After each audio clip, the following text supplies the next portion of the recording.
Why is Moscow threatened by Allied ships in the Black Sea?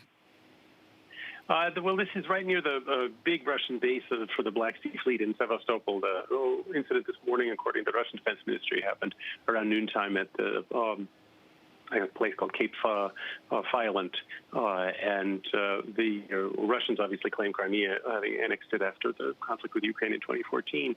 And the UK and the US and its allies don't accept that. So there's tensions around the waters there, and the Russians had warned this British destroyer not to trespass in the area. The stereotype is that the Black Sea is a very busy sea with all the different countries, all the different military and political tensions. Is that true from your reporting and your experience?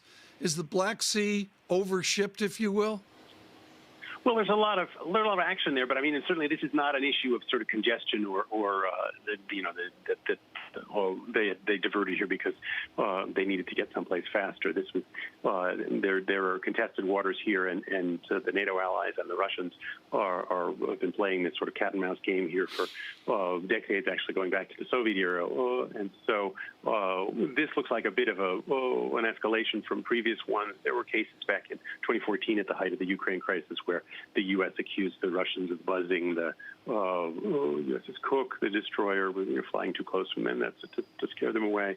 But this time, the Russians say they actually used fired cannons on the border patrol ship and dropped some bombs in the path of the British ship, which certainly isn't something we've seen in a long time. Greg, dropping bombs with the cannon use, there is a question of whether this cat and mouse game matters. Is this one different, or is the market correct in just sort of shrugging it off and saying pretty much par for the course?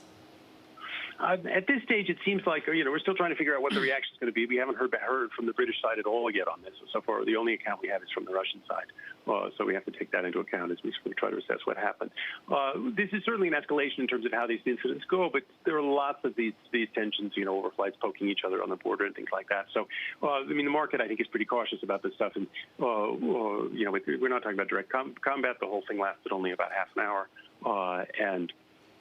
It's not clear where it'll go from there. So it does suggest the sort of volatility of having all this military hardware in close proximity and each side poking the other like this. But at the same time, for decades, both sides have been careful. Greg, come on. My book of the summer is Stavridis and Friedman's, Stavridis and Ackerman's 2034, where ships are bumping into each other in the South China Sea, and within the fictional plot, bad things happen. Isn't there a basic premise here that ships bouncing into each other, bad things can happen? Oh yeah, I think certainly there's an element of that. But I mean, here this is the British sent this destroyer there to send a message, and it seems highly unlikely that they would have entered what the Russians claim as territorial waters without deliberately trying to send them a signal.